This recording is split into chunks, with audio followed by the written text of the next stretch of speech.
We are live. Good morning, Crypto Warriors, and welcome back to Gem of the Crypto, episode 1155. Today is Monday, October 9th, 2023, and I'm King, here to bridge the gap between the community and crypto. Most days, Monday through Friday at 10ish.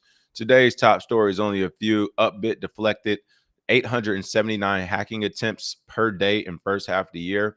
Huobi, KuCoin, over 140 crypto exchanges non-authorized by the UK regulators. And last but not least, pro XRP lawyer John Deaton slams Sam Bankman-Fried sympathizers. So yeah, not a lot of news stories.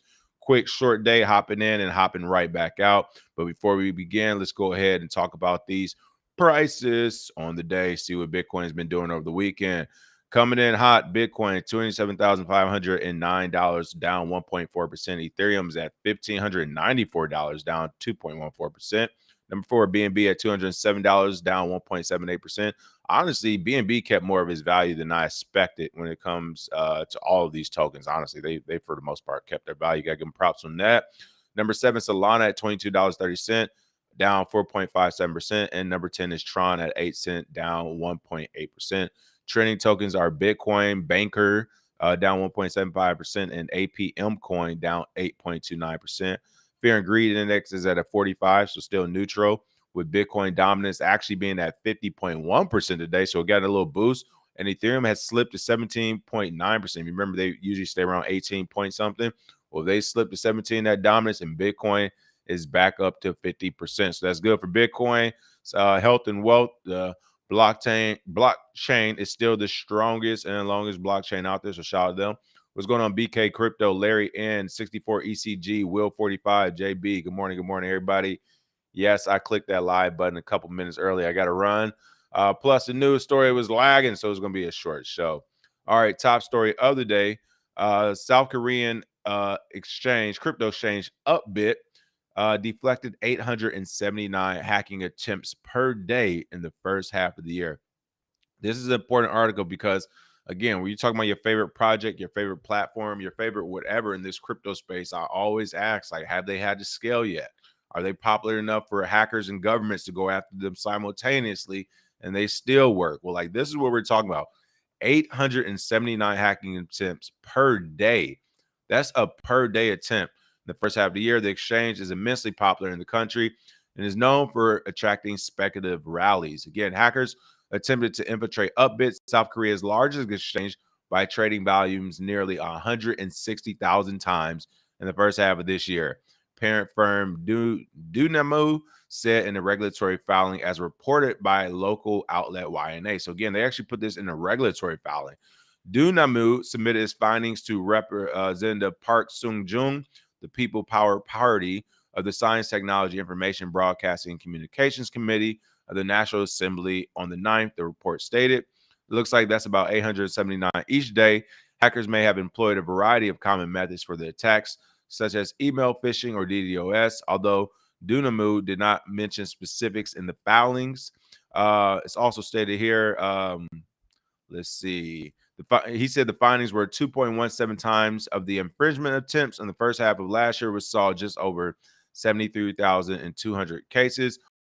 Although not widely known as home market, Upbit trades billions of dollars on tokens, and Korean won trading pairs are notorious for attracting exuberant rallies on listed tokens. So again, earlier this year they processed, I guess, 2.5 billion trading values over a 24-hour period.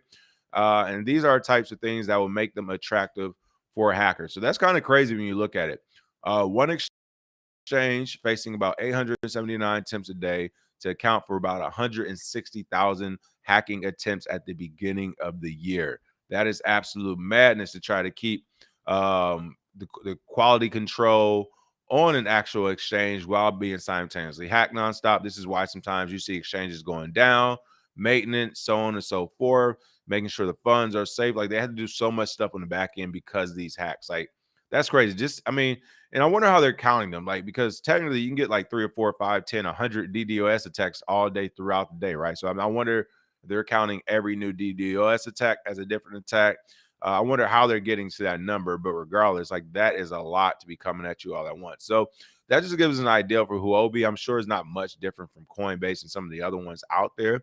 The good thing about this is it does show that whatever process they have does work as far as keeping hackers away or not being hacked. But it does show like this is ripe with hackers still. It's super scary. I wonder what the numbers are for a traditional bank, right?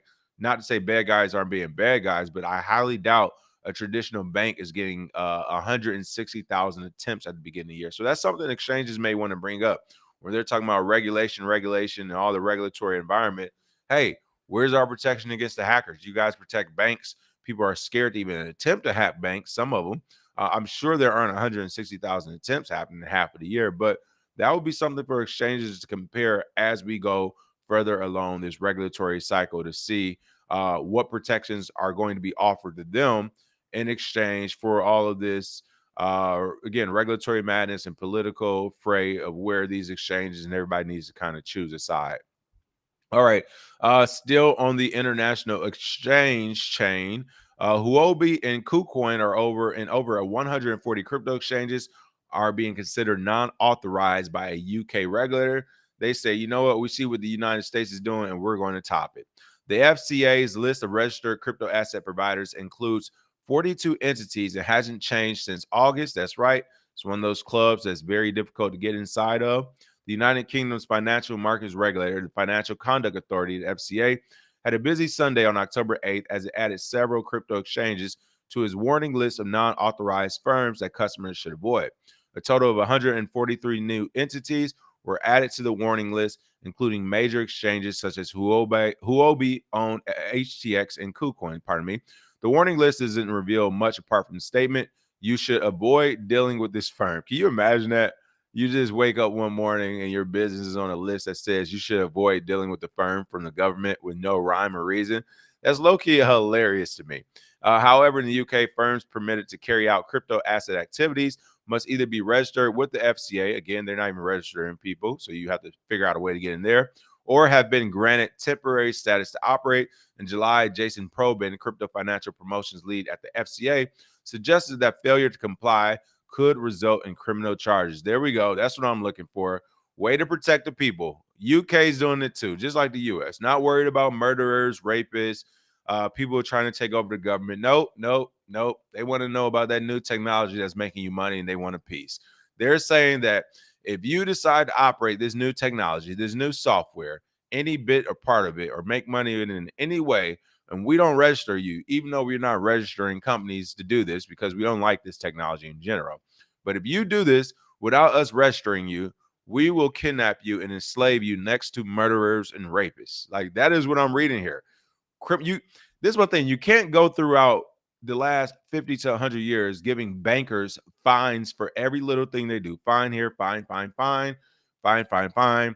And then get over to crypto and say, oh, this is going to be criminal. This is enough to put you next to murderers and rapists. Like, come on. We're talking about technology, we're talking about software, and we're talking about money at the end of the day. And that is enough. That kind of goes to showing all these countries what they really value. The bottom dollars was really valued over everything else. I keep saying a lot of you haven't done enough big things. Stalin. Stalin was killing half his country and was getting away with it. Okay, like, that's big. Like, he wasn't killing one or two people around the neighborhood and people getting pissed off. He went after the entire country, as did other dictators and terrible, morally terrible royal leaders out there. I paint that point because, like, that isn't enough to stop somebody. But let that same person start stealing millions of dollars or billions of dollars from the government to something new, then all of a sudden we have an issue here. And that's what we're seeing now. We will take robust action against persons illegally promoting to UK consumers. This may include, but is not limited to, placing firms on our warning list, requesting takedown of websites, social media accounts, apps, and all of the promotions are in breach, and enforcement action at the least as well. In August, the FCA revealed that since 2020, it received roughly 291 applications for registration and approved only 38 of them. I mean, that's not even a lot. Since 2020, you got 291 applications in 3 years, and you only approved 38 of them, 13%. And you're telling everybody else that if you're not approved, then you're operating illegally, but you won't approve them. I love it. At the time of publication, the FCA's list of registered crypto asset providers includes 42 entities such as BitStep, Revolut, and Gemini.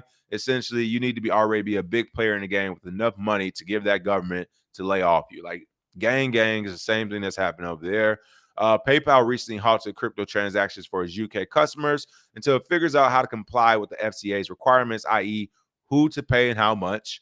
Dubai headquartered cryptocurrency exchange Bybit also suspended all services in the UK in late September due to regulatory changes. Well, Bybit's over here trying to steal everyone's crypto, so of course they're going to stop as well. But other than that, that is what's going on in the UK. They're operating like the US. They say, hey, United States, we think we can do it better as far as gang goes. We were one of the original gangs. We showed the United States how to be gangsters, and we're going to keep showing them right now.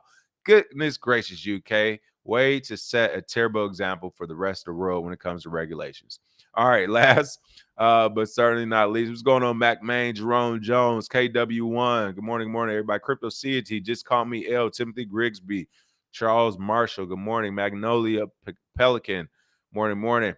Last but not least, I thought this is a pretty good story to share. It's more of like a rant story than anything that has to do with the market. But pro XRP lawyer John Deaton slammed Sam Bankman-Fried's sympathizers. He suggested that such sympathizers should not be considered for interviews with prominent television shows like CBS's 60 Minutes. Now, while I agree, it is those sympathizers and those people who are doing like the opposite of what the masses are moving to, which will get the media attention, right? It is polarizing to say, hey, I don't think the guy who essentially stole $50 billion and wasted it did anything wrong. Like, that's a headline for someone to come out to be like, I don't think he did anything wrong. I think he's in the right. So I'm with this crypto attorney, this XRP lawyer, as far as they shouldn't be allowing them to do this media run, these people who are sympathizers of them because of how serious this is. However, we know we can't control it, and whatever sells, whatever gets the clicks and the volume does it.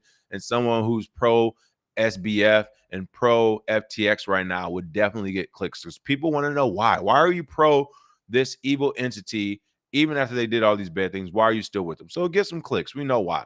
Attorney and crypto advocate John Deaton criticizes supporters of former FTX CEO Sam Bankman-Fried during his ongoing trials related to the collapse of their crypto venture. In an X post, Deaton said that those characterizing SBF as a well-intentioned individual who made errors are unfit to manage people's finances.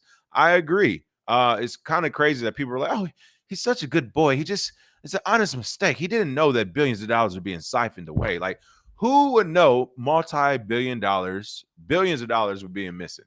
What would it be? People, some of you know if somebody took $11.38 from you, and you want me to believe this guy didn't know billions were just being misappropriated. He suggested that such sympathizers should not be considered for interviews with prominent television shows like CBS's 60 Minutes. Again, not only do I agree with you, this is the positive and negative of quote unquote freedoms, right? If we were in a country like China or Russia or some of these other countries, those sympathizers would not be allowed on CBS's 60 Minutes. You're absolutely correct. Like, China would be like, there's no way in hell we're letting sympathizers of a fucking Ponzi scheme go on TV. Like, we're not allowing it. The government's not allowing it. Local government, state, no one would allow it. So I agree with you. It shouldn't be allowed. It's morally wrong. It's going to lead more people astray. However, that is one of the freedoms we have here in the U.S., where anybody can essentially do anything as long as you're not, I guess, like physically hurting somebody. I don't even know the rules anymore, but essentially they can do it. So that's the thing behind this one. Like, they are free to do it, but you are correct. Deets in other countries, this would be a no-go. If anything, even trying to do it may get you killed. A divide has emerged within the crypto community, with some deeply concerned about SBF's alleged investor fraud charges, while others attempt to portray him positively in the media, even after FTX's bankruptcy filing. That's what's crazy too. This is actual factual. They filed for bankruptcy. They committed fraud. Like, these are facts. Things like these things happen. There's paper trails. People are lying left and right, and there's still people like, he didn't do anything right. There's still people like Mr. Wonderful, Kevin O'Leary, who was like, hey, if given the chance, he will put Sam Bankman-Fried back in the position of power at one of these companies. He said, I wouldn't let him control the money, but I would let him control everything else. The guy's a genius. Like, can you really believe this? Crypto noobs are calling other crypto noobs geniuses that have done nothing but steal. It's all about the money. You got to love it. If you can steal enough money, people will call you a genius, even if you stole the money and didn't do anything of genius to get it.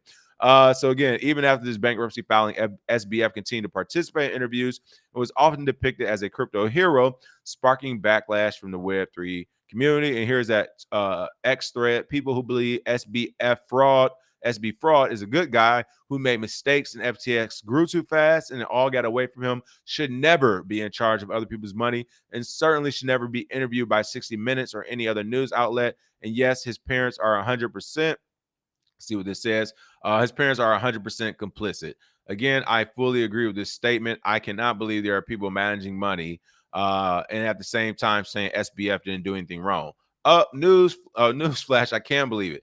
The reason why they're managing money and saying that SBF did nothing wrong is because they want to take your money too. They're going to have the same type of misappropriation, rug pull, blah, blah, blah. Whatever SBF did at a 10, they're going to go down 2 or 3 points to 7 or 8, just so they won't get that any chance of prison time and it's only fines. But they're going to run the same playbook, which is why they're admiring this guy. They're like, what? He's American. What do you not love about a good fraud and thief? He's a good thief. In every movie, I was just watching the new Mission Impossible movie. They're celebrating the girl who's the thief in the movie. She's a great thief. They love her. That's what people want to see. They like the thieves. They like the frauds. Can you make money while doing it? Then you're somebody, right? That's right, kids. Your morality doesn't matter as long as you can make money in America these days. It is the last thing that matters. But that's crazy. Again, people are actually vouching for SBF. I think they're doing it because they're going to run the same play. So make sure you keep in touch, keep the names, keep the list of the people who are vouching for SBF and FTX. That way, another 2 to 3 years, when they launch whatever they're launching that seems a little bit too good to be true, you know it is. Why? Because they were literally hailing victory to a fraudster. So that's something to keep in mind. Other than that, that is the show for today. Like I said, I got to run. Make sure you smash that like and share. And I will see you all tomorrow with some more news.